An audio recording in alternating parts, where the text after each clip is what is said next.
Hey y'all, welcome back to Ascending with Ashley. I'm Ashley, and this is Freedom Friday, and today we're going to be talking about symbols, the power of symbology and subliminal messaging as it relates to marketing, communications, corporate power, stuff like that, okay?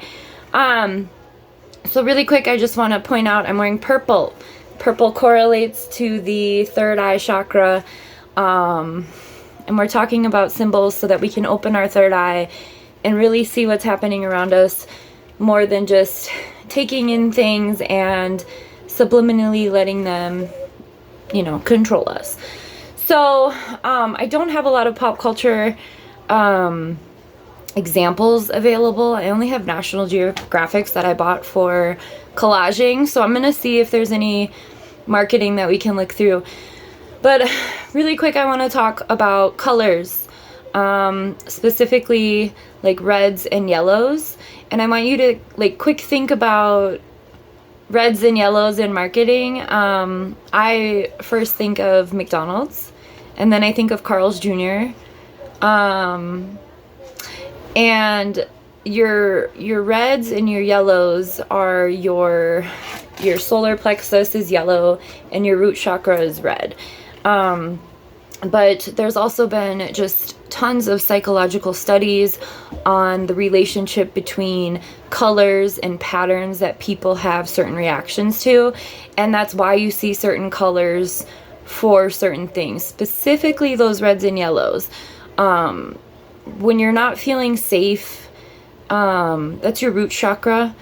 And you're more likely to indulge in some sort of dopamine or serotonin activity to give you that immediate feeling of satisfaction. So that's going to make you feel safe in the moment, right? So that's where binge eating or drive-thrus and stuff like that comes through. It's crazy. The purple, I don't know about Taco Bell. I'm thinking, is Taco Bell purples and purple and teal? So that would be this area. Taco Bell also has a ton of Illuminati marketing, especially that's just come out in the past couple years with that bell, and that refers to, I don't know if you know what commercial I'm talking about, where there's this party and then the bell goes off. So that's referring to that Pavlov dog study where they rang the bells and the dogs would start salivating, is that the word? They'd be hungry. They'd know that food was coming. So I just want you to pay attention to these things. And this is just a couple things right here. There's constant symbols and deeper psychological meaning for folks to engage at a subliminal level, an unconscious level. And when we're conscious of these things, we can make those distinctions and decisions for ourselves that better suit us, right? So, I don't know. Those just came to my mind. Let's think about a few other ones. Hang on. Walmart. Let's think about Walmart. Walmart has the yellow, blue and yellow. Okay, so that's throat, and not everything needs to correlate to your chakras, but I always use that as a base point because it's interesting to see if those spaces are being controlled in any way. So I first look at the colors, and then I look at numbers, and then there's an alphanumeric coding, right? So A, B, C, D, 1, 2, 3, 4, through the whole alphabet. So there's always a deeper meaning to things. I have my bachelor's in communications, and I also just study this shit at a psychological level in my master's of how things are subliminally happening. And I'm actually gonna have a guest next week, and we're gonna talk deeper about symbols specifically around religion and race. But anyway, so let's get back to this. So Walmart has the little sunshine sun rays thing, but guess how many there are? There are 6 of them. 6 is the number that correlates with 666, the satanic shit. So there are 3 on top and 3 on bottom, but there's 6 of those little yellow things all together. Walmart backwards is, what was it? What did that? Walmart. There was someone that came up with something, because there's talk of like Walmart's closing and becoming FEMA camps. I don't know. Ever since I saw that a few years ago, like especially during the pandemic, I haven't been able to get it out of my head. And big box stores are just constantly, the energy sucks. Like I used to work at Macy's for a minute in Los Angeles, and it was the hardest thing I've ever done. There were no windows. It was in a mall. It was like so stuffy, and I'd worked at department stores before, but like this one was like horrible. And you know, and that's Macy's Day Parade, big money, you know, and that was probably a part of it. It was just too bougie, and you know, and then the crowd that brought. Anyway, but I'm getting off topic, but their colors are red and white. Anyway, red is the color of blood, especially if we're looking at, let's just look at the flag. Red is the color of blood, white is the color of skin, blue is the color of the force, okay? That's why, like, the black nationalist flag is red, black, and green.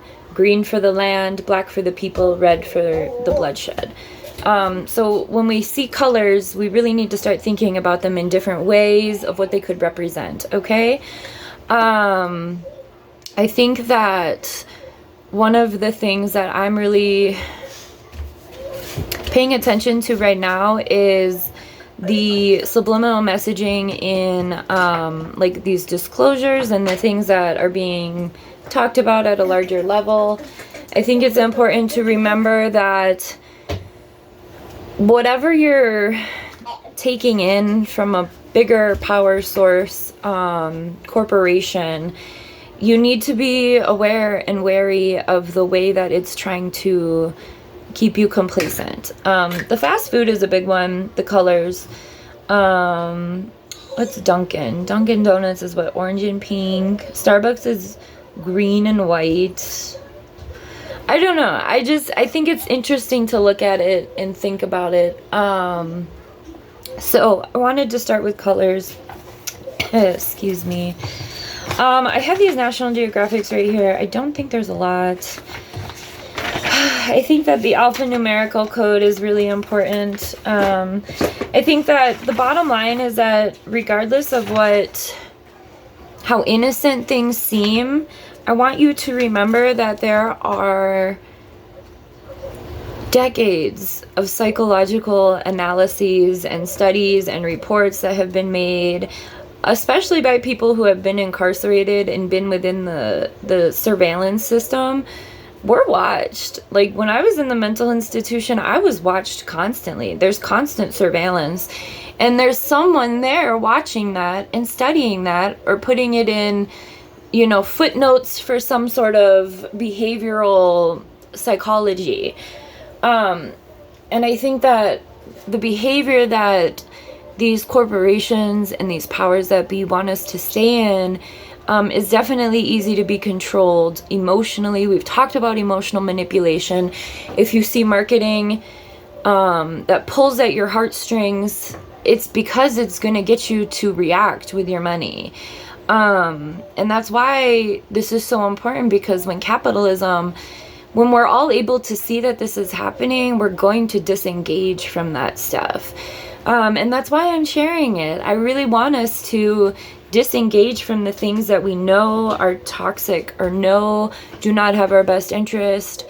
You know, not everything is worth the convenience, especially like your individual bodily freedoms.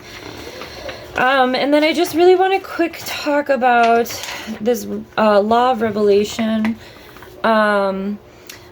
as a means to speak about Hollywood and movies. I don't know, have you watched that 70s show? I know Hyde got arrested for like sexual assault recently, but his character said this one thing in that 70s show about the three branches of government being Hollywood, military, and capital, or consumerism, maybe. I could be wrong on the third one, but I remember specifically military and Hollywood.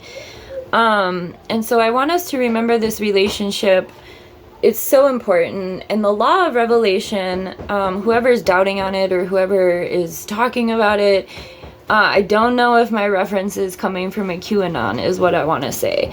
Because I leave all channels of information open all the time. And I just, critically think about things. But the law of revelation is this law, universal law, kind of like the law of attraction. That one. There's a few. But the law of revelation is the law that people have to tell you their wrongdoings in order to not get karma for them. So what we see in Hollywood movies regarding all of these things that have been made into movies for years with the, oh, it's just entertainment purposes, right? But like, think of the Alien movies, E.T., all that shit was coming out in like the 80s. What was that one? Close Encounters of the Third Kind. The Monsters and Aliens Pixar movie that used part of that. Anyway, all of that to say, not to mention like zombies and other mythical vampires, shit like that.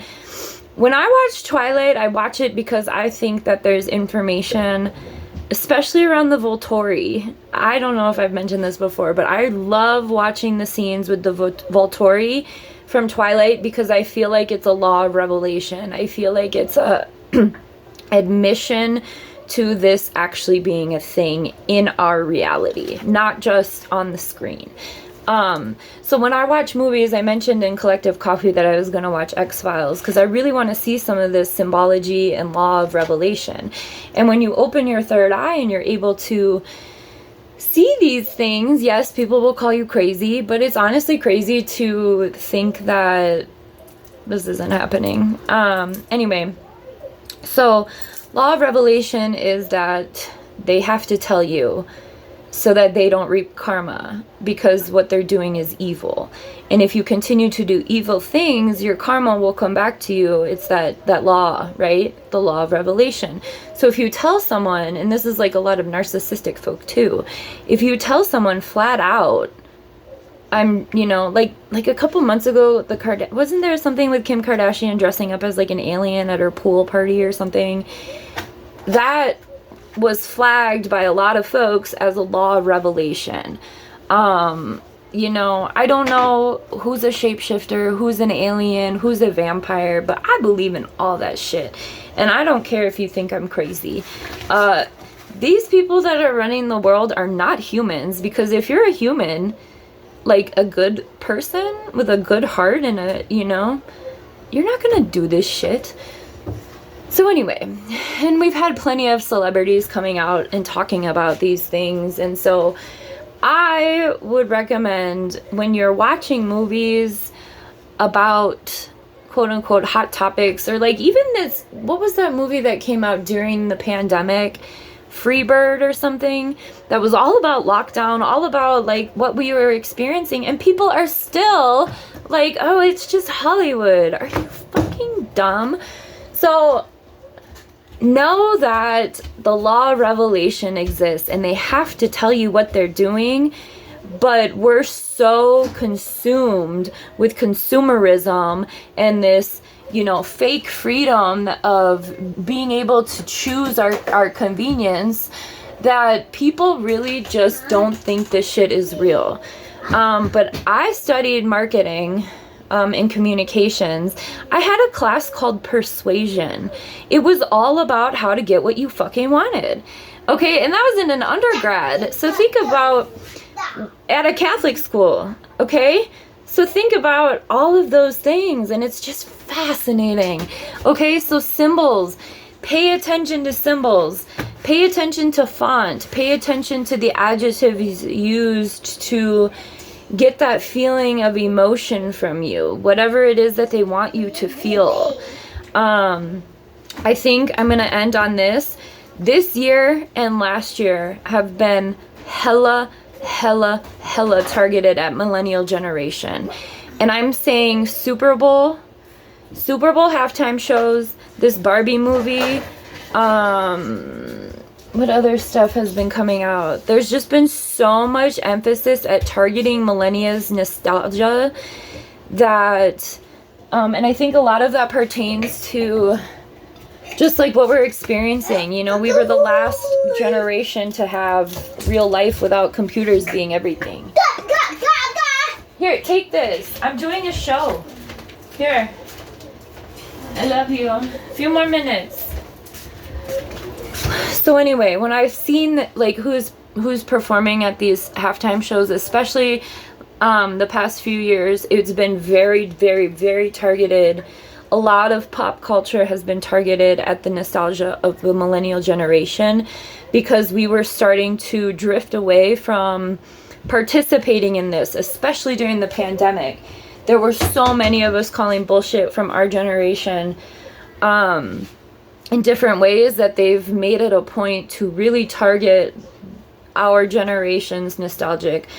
You know, with the Clueless marketing that Alicia Silverstone just did. I don't know. My time constraints are weird, but I'm just remembering things that have really, really been targeted to us to keep us satisfied, right? And we can even think about when, you know, like Blink-182 touring is a big one, because Blink-182 fans are from the millennial generation pretty much. Hang on, he left the fridge open.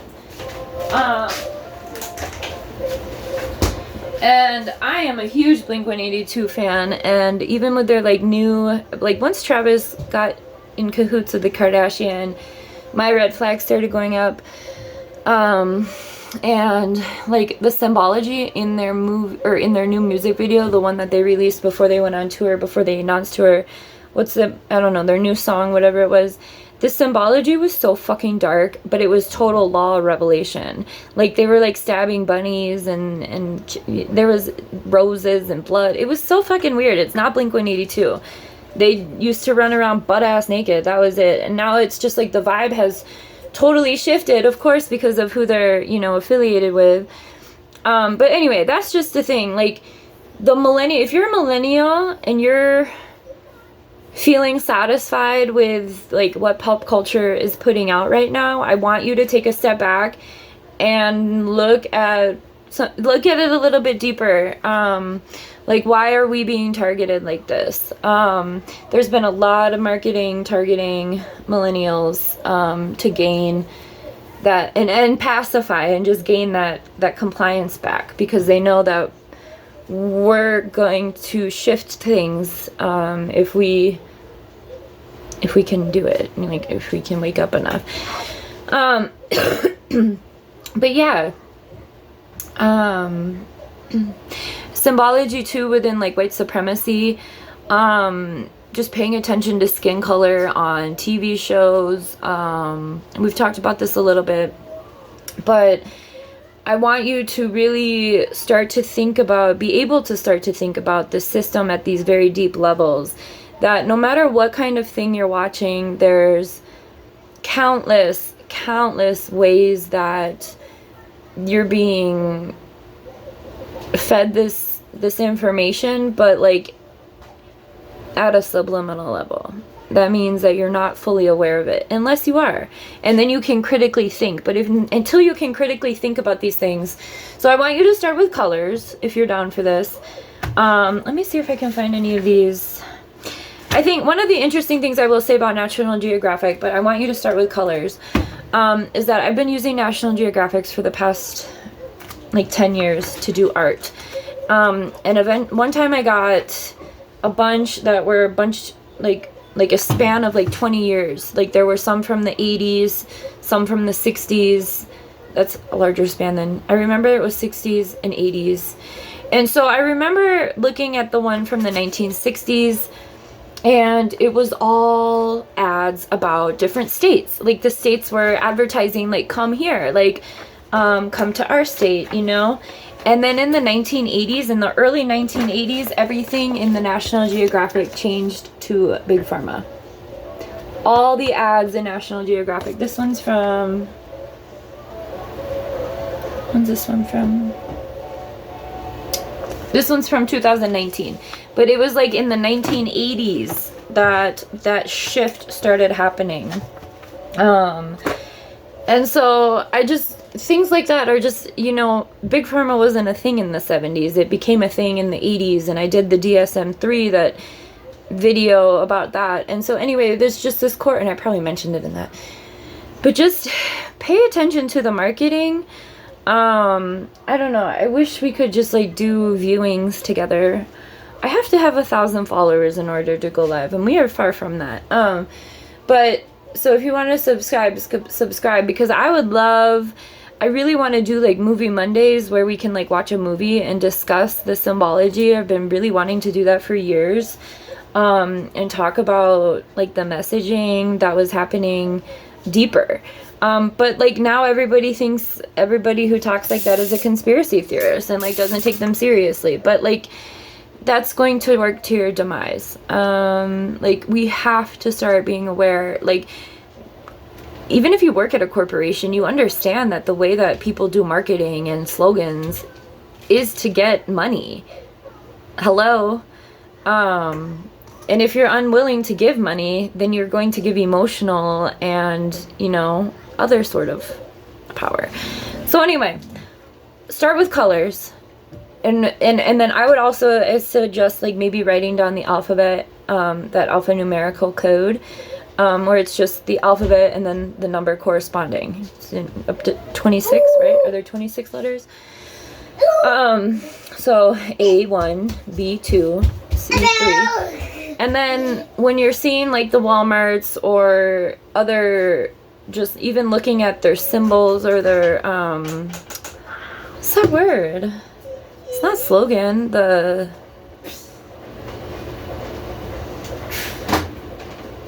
wow, I have no words. Babe. Anyway, whatever. You know what? Symbol. Is it a symbol? Just the symbol? The marketing thing, right? Like we talked about Walmart. You know what I fucking mean. And the bell for Taco Bell. Okay, there's more than that. So I would suggest driving around your town and looking at signs and just paying attention to the colors, paying attention to the pictures, paying attention to those things. If you feel like it. Here you go. It's a great exercise to start, just being aware of what's going on. I wish I had better examples to give. I really don't. I don't have shit in this house. But I would love to start Movie Monday, and I was gonna try and get some X-Files just to talk about this alien disclosure because of the law of revelation. I feel like there was something in the X-Files that probably let us know that this was gonna be happening. So yeah, if you feel up for it, look into that stuff. If you have any questions or want some clarity, email me.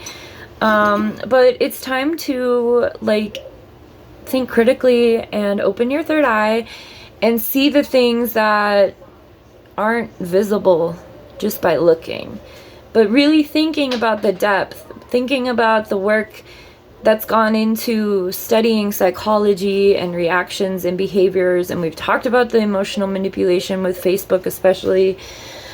So let's look deeper into stuff, so that we can be free.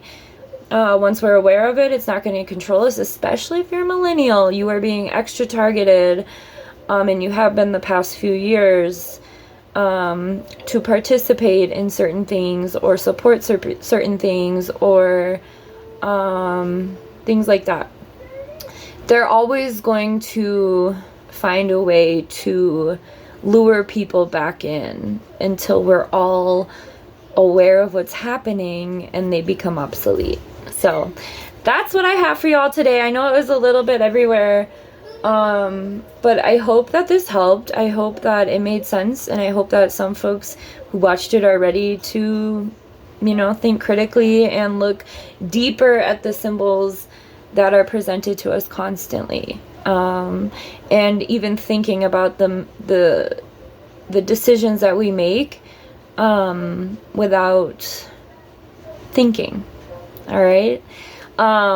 It's been no lie that television has been a way to pacify folks, and now we have little televisions. We have access to everything that we want, and we can cater it to our own belief system, which is so dangerous.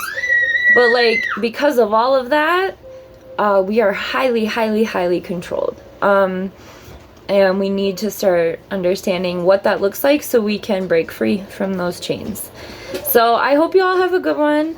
I had a lot of fun talking about this. Again, we're going to talk more about symbology in different realms, specifically religion. Niall's dad is very well versed in that, has written a couple books about it.